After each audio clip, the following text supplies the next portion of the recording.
And just when you thought it was safe to get back into that lycra, we return with the ever-expanding World of Zwift, and one dose of us a week. Well, you'll instantly become faster, you'll become stronger, and even more successful than those scientists over at Pfizer. I'm OJ Borg, and I'll be bringing you a veritable smorgasbord of Zwiftian goodness this week. So let's take a look at what's on the menu today. As always, we'll be bringing you the highlights and results from this week's Premier Division racing in the ZRL. And the one and only Matt Stevens will be dropping by to dig into all of that action. Anna Russell will be giving us the lowdown on this week's APAC community races. We found out what it takes to race like a girl with IRaceLikeAGirl team founder Angela Naeth. We'll be back in the coach's corner with triple Olympian Kristin Armstrong, and Matt Lieto will be bringing us all the news from the new Z Pro Tri-Series. And it was another action-packed women's points race that took place on Monday night. But could anybody topple the almighty presence that is Heino? And I feel you need to say it with that sort of inflection. Heino. Well, you can probably guess the answer to that question. Welcome to week 5 of the Zwift Racing League. It is a points race, the everything bagel in New York. There is hardly a flat bit of road. Some big gaps opening up. Hansen with 3, Bates with 2, and Williams with 1. I didn't quite think things would split up quite as much as that. That's the little group that's gone clear. They now have a 6-second lead.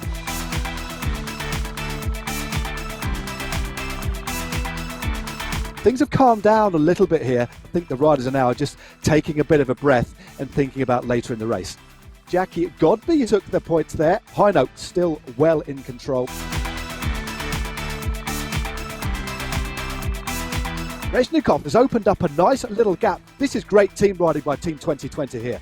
It is Williams who goes through. Hey now, again, dominating. Good riding by Godby. She's been very, very strong tonight. We now have 12 riders thundering towards the finish here.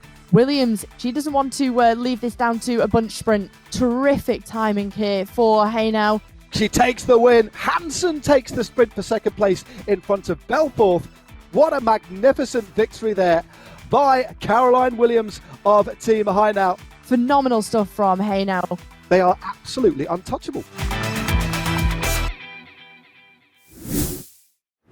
Now that is what you call a race, and I think he's just about recovered from calling Monday's relentless action, and I'm pleased to say he's here to pick through all the best bits and the worst bits with me. That is Matt Stevens. Matt, how are you? I'm very well, thank you. As you say, I've just about recovered from commentating on Monday night along with Hannah. And in the women's race in particular, we were treated to some explosive, exciting racing. Well, let's talk through the women's race first. It was quite literally full of up and downs, and dramatically as well. Yeah, it was. I mean, when you compare both races together, and I want to focus on the women's race, they were completely different again. And I think what we've seen over the last couple of races, I was obviously parachuted in, was just such explosive, exciting races and teams willing to get stuck in. And obviously there's one team, as we know, Team Heino have been so dominant. They've won every single round, but yet one team in particular stood out for me the other night, and that was Team 2020, especially on that last climb. The way they took the race to Heino, made them chase. It was amazing. And what's great about that is when you have a dominant team, we see it out on the road, IRL, we see it in Zwift as well. If you have a dominant team like Heino that's winning everything, you'd say they are now odds on unless something dramatic happens towards the end of the season to take this first season of the Premier League. What is great is we've got these other teams like 2020 which are taking the fight to them rather than just battling out for seconds and thirds and riding defensively, trying to limit their losses. Yeah, everything to play for still. And of course, we've got the added jeopardy of 3 teams now dropping down into the community divisions as well. So there's a lot of jeopardy at the lower ranks of the standings too. You mentioned a couple of attacks already, but even though this is a team points race and it's down to how many points the team gets together, it's always good to look at the person who won. And it was a Heino rider, Caroline Williams. That attack, the race-winning attack at the end when she went all in, you called it at the time. You said, she's got 4 seconds, she's got 5 seconds. Did you think she was going to get pulled back? Or when she was all in, did you think, yeah, she's away? I think you've got to sort of rewind a little bit and look at how hard that race was. And the fact that teams had gone on the offensive early on, it split up, come back together, split again. There was these series of natural selections, and when we had that group, that small little group at the end, I think everybody was on their knees.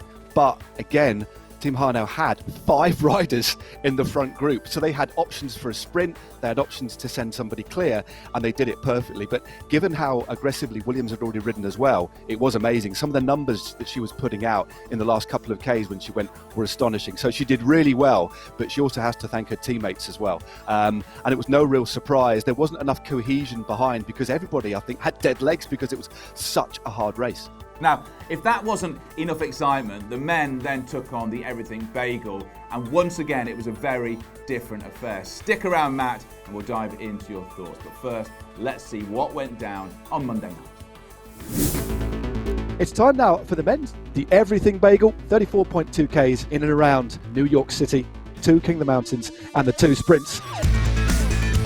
On the lower slopes of this opening climb of the day, and we're already seeing some splits. Tom Thrall of Evoc Bike who took the points there.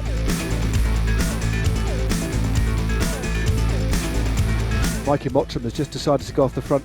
Very, very aggressive rider. Cedar now attacking off the front. This is an interesting little move. As he's going to get overhauled into the intermediate sprint by Mel there. Williams now is going clear for the Legion of LA. Great to see them on the offensive. We are now well onto the steep part of this climb. Riders are already using that featherweight power up.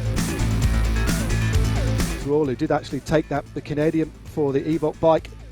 And it looks like it's Norn who's going through, but will Mel take him on the line? A good ride there by the Swedishman, Norn. 28 riders left in the mix here. Teams with number include Callas, Saris and the Pros Closet, Canyon Esports and the team at Swedish Zwifters, as well as PO Auto. 2 riders starting to go clear into the finish, Talbot and Muff. Looks like they are going to be swept up now. 350 metres to go. Look at all the power-ups that are being dropped now. It was Pedersen who took the win though for PO Auto ahead of Ryan Larson. That was a chaotic sprint, an exciting one. So much happened in the last few hundred metres there. Now, Matt, that was a very different race to call. How did the men get on? Just talk me through that race. Again, it's a great. The Everything Bagel has pretty much everything on it. There's bits of flat, there's some nasty steep climbs, some quick descents as well, and the elevation's constantly changing. So there's lots of opportunities for aggressive racing. And to be fair, off the bat, the men's race was very, very quick. We saw Alex West of Canyon ZCC really forcing the pace, and it did split up, but not to the same extent as the women's race. And then from then on in, it was quite a tactical affair. Yeah, lots of great individual performances. Who's standing out for you? I think Chris McGlinchey, always up there as well from Vitus Pro Cycling, a previous winner of big events on Zwift. You know, he's got real good endurance and a real punch as well. But a rider that I did make a particular note of, who was 4th on the night, was Thomas Thrall, the Canadian, riding for Evoc. He basically was second in one of the sprints, and he won both of the King of the Mountains as well, and was a real protagonist, and still managed to get 4th place on the night. That just shows, I mean, that sort of course clearly suited him, but he obviously was really feeling really good in the night, and provided a lot of entertainment as well for us, I think. Just looking at the overall team standings after we got through 5 races, the men's is much tighter. Canyon Esports are on top with 95 points. Saris and the Pros Closet are in second with 91. I mean, it just goes to show you that you've got Canyon Esports sat top of the league. They've only actually won 1 event so far, but they're racing this so tactically. Yeah, and when we look over the next 3 events, as I said before, in relation to the women's, there's a maximum 60 points on offer for one team if they were to win all of those events. But because of the way that we've got the scoring evenly kind of spaced out, only 1 point between each team, anything could change. What can we expect then, do you think, from the Greater London Flat? Do you think teams will be going all out to win it, or are they just trying to get through this one? So I think we'll see every single team, all 19 teams, going for it as well, because this is a discipline that I think is here to stay. The team time trial format is exciting. It helps the teams gel. It helps the teams understand each other. And there are elements of the team time trial that you can bring across to the road in terms of lead outs, in terms of chasing down breaks. So I think the team time trial is here to stay. And if you want to stick in the top divisions of the Zwift Racing League, you need to be able to do this discipline.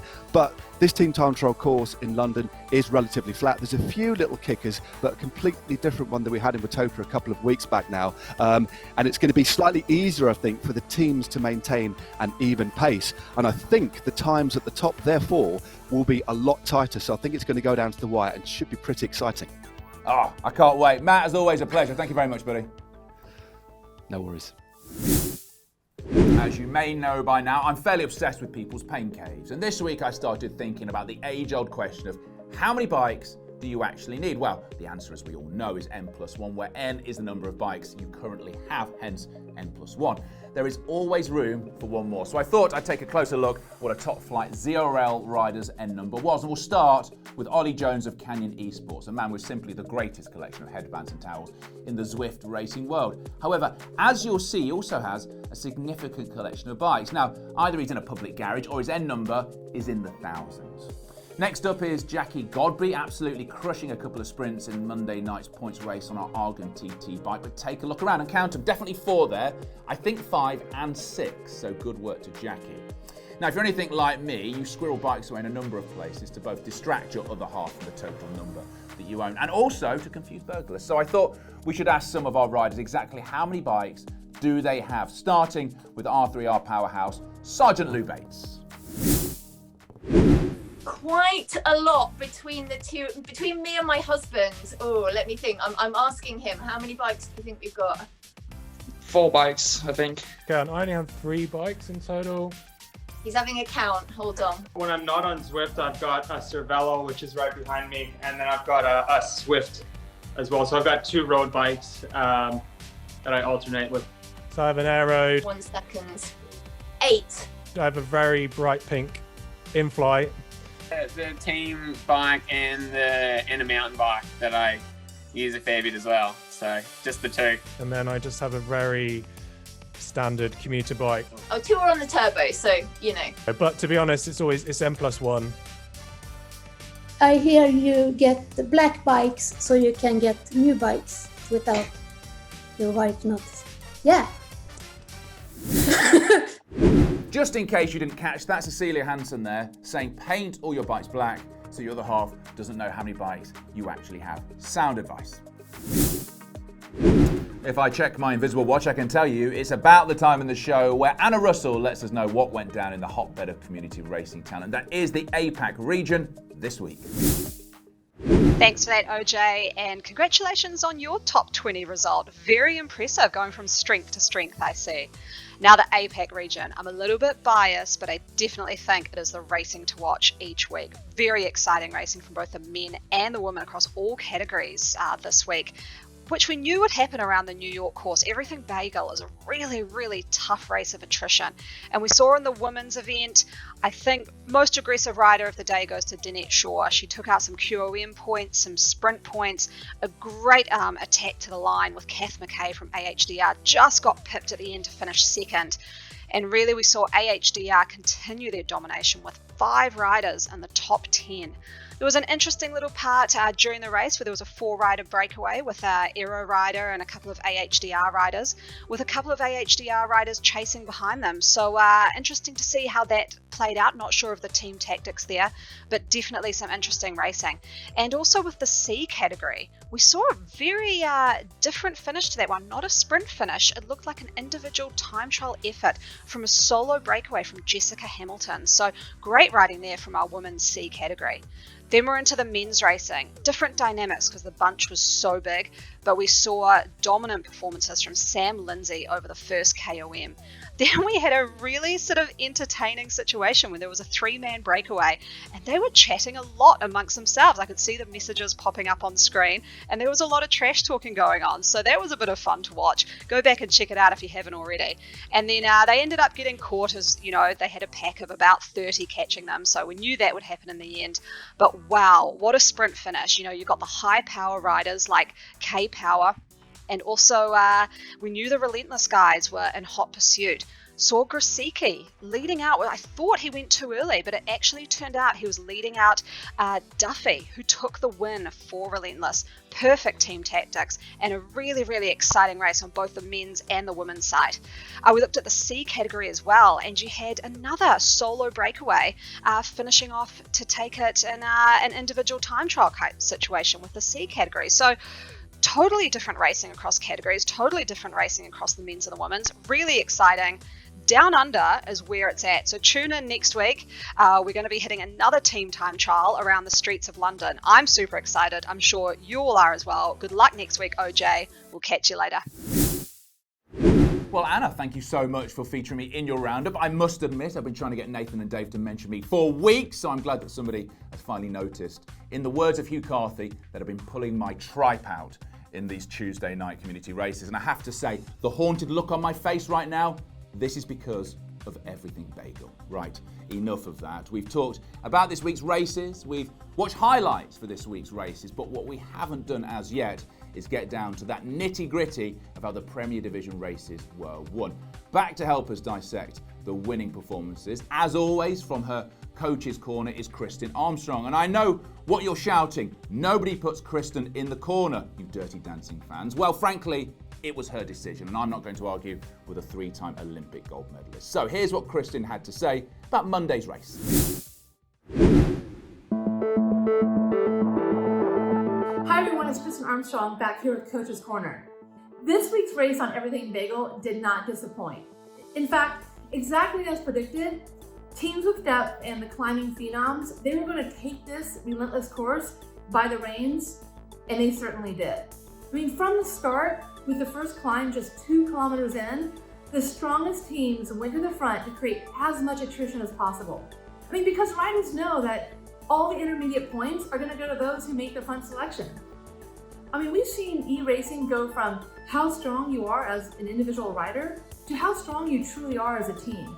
I mean, the tactics, the team strategy, and knowledge involved are becoming next level. One such moment that I want to pull up occurred this week in the women's race. While coming up on the second QOM, Team 2020 rider Reznikov made a decisive move, followed by her teammate Kolchinsky, who then made the bridge, and together they pushed on towards that QOM. But this is good riding here. Reznikov and Kolchinsky are now riding together. They've managed to open up around a 5-second gap over Cecilia Hansen. Soon following this move, Caroline Williams with Team Hino, she bridged across, and then she actually dropped a feather just at the right moment and snatched those points from Team 2020. A really, really good use of the power up has been used just over the top. Caroline Williams is looking like she's going to take the maximum points. I mean, this was a great move that showed brilliant use of tactics, course knowledge, and use of teammates to try and take some points away from top-ranked Hino, who had 4 riders in the lead group at that point. We all know it takes risk to win, and Team 2020 took risks to get 2 riders off the front in hopes to work together to snag points. In the finale, Caroline Williams with Team Hino, once again, she showed her knowledge and skill set by making yet another tactical move in the final 1.5K by rolling off the front with the rest of her team patrolling the front. I mean, this wasn't by chance. This was a formulated and well-executed tactic, which successfully gave Hino their first stage win in this series. So let's look ahead. I look forward to heading into London for that next team time trial on the London's greatest flag. I mean, this is a relatively straightforward course, so aerodynamics and riding as a unit is gonna matter. I look forward to seeing who ends up on that top spot, with last week's TTT just separated by seconds amongst those top teams. I'll be following and back with you for more insights next week. Now this week we had something a little different for you on our Zwift live channels. As if 2 nights of ZRL live racing wasn't enough for you, the Z Pro Tri-Series kicked off on Wednesday, and what a kickoff it was. Here to tell us more is Matt Lieto, who caught up with the winners afterwards to find out what they thought of this brand new series. Here with Emma Plant, winner of the first week's series in the Z Pro Tri Invitational and the second season. How's it going, Emma? Yeah, good, thank you. Thanks for having me. To me, the women's race was amazing and way better, sorry guys, way better than the men's racing. Because it was so tight, it seemed like, were you surprised in the fact that every race there seemed to be somebody different that you had to kind of worry about? Yeah, definitely. And I think it was so unexpected. Like for me, I kind of feel like I'm training for the longer stuff. And so I'd come strong, like we're like the third race, it ends on a hill, I come strong there. But yeah, I found that actually that was my worst race just because my legs are so shattered. And I think it makes it exciting though, because you literally don't know who's gonna like put what pounce in where. Yeah, and so knowing that you had struggled or your legs didn't feel as great in that last race, would you adjust how you played maybe the points in the first race, maybe sit on a little bit more, or what do you see, or how do you see your kind of tactics changing moving forward? Yeah, I think so. It was super painful the way that I did it, but it got me all those points at the beginning, and I kind of managed to then cushion the damage. Yeah, a very painful way of doing it, but I think it paid off. But I definitely am going to eat and drink more, because you got to remember as well, it's over 2 hours. So you think you're just doing these short races, you don't need anything, but yeah, it's over 2 hours. So I blew up big time. Well, thanks for joining us, and good luck next week. Awesome, thank you so much. Okay, I'm here with Anthony Costas. How's it going, Anthony? As good as it can be, yeah, after such a hard night. One of the most unique parts of this series, besides it having 3 short races and all the best athletes on the planet, is that we're doing a non-drafting time trial hill climb at the end of the race, which to me is one of the coolest things that's available on Zwift, because you can't do that in real life, right? But how hard is it to get your head around, no, I'm not racing him, he's right there, but I just need to do my own race, especially when it's like for the day? Yeah, it's one of the coolest things, but it's not a gift at all, because yeah, you're already pretty empty and you have to give 100%, even more. And you see the other guys, so even if there is no draft, there is a psychological effect. And I reached my maximum heart rate during the first race, and I reached it again for the last race. That's something that sometimes it's not happening during the full season, and that happened twice last night. So yeah, it shows how hard you can go with these races. Okay, and so last question. Lionel Sanders was not originally on the start list, and you probably I didn't know he was racing till 20 minutes before the race, kind of last minute entry, because somebody else couldn't do the event.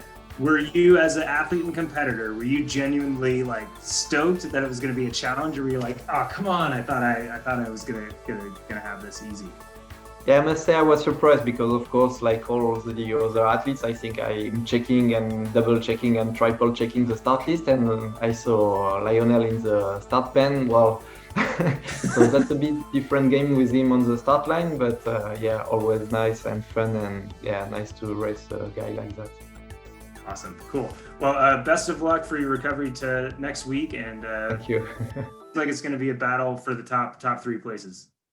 Yeah, thank you very much, man. Oh man, that was beautiful carnage. I love new things, and I absolutely adored that. It was a great watch, great racing, and it'll be back again same time next week. Now, one woman who knows what it's like to race in both the ZRL and the Z Pro Tri Series is Angela Naeth. She's a triathlete, she's an Ironman, and she's also the founder of the IRaceLikeAGirl team. And Angela's on a mission to empower female triathletes and women in general to embrace Zwift racing. And we went to meet her outside of Boston, Massachusetts to find out more.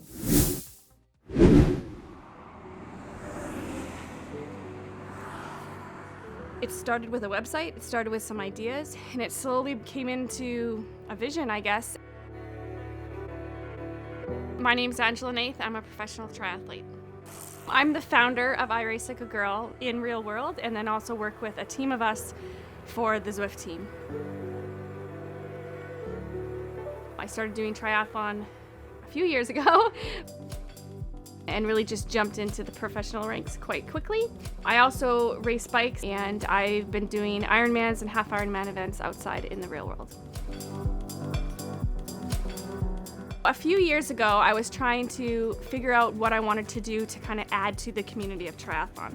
I was traveling all over the world. I would have homestays for a lot of my races, and I really wanted to give back to the community. And so I sat down with a piece of paper one day of thinking of how I could do that. It started about 4 years ago, and we've grown just every year. And right now we're at 280 members online, and we're global. We then started jumping into Zwift Racing and really combining that as part of the team as well. Through COVID, working with a lot of my friends that are on there, so Amanda Wendorf especially, we created an A-team of racers, so a bunch of triathletes and cyclists that were friends. That was kind of the core crew that started.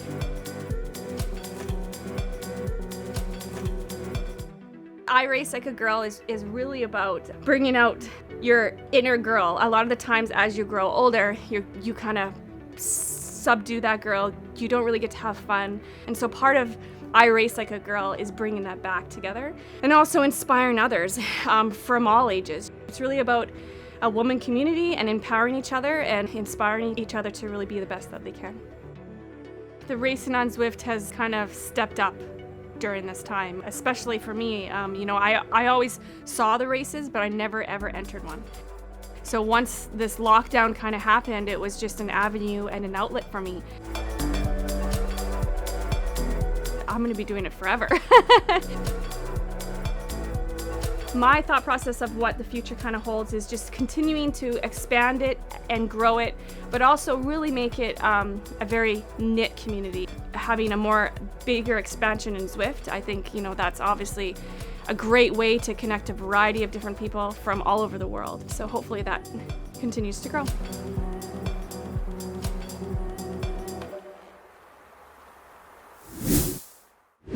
Keep your eyes peeled for the I Race Like a Girl week, which kicks off on the 16th of November. Angela and her teammates will be hosting a week of lead rides on Zwift, so get stuck in. And that brings us to the end of another, checks his notes, epic instalment from the World of Zwift. Make sure you join Dave and Nathan on Monday, where we'll be seeing our Premier Division riders get stuck in on the Greatest London Flat Team Time Trial. Hopefully, they've all learnt their lessons from Richmond. Z-Pro Tri is back on Wednesday with Matt Lieto and Sarah True, and then I'll be back with you next Friday for another slice of the wonderful World of Zwift. For now, don't just ride, race, and ride on.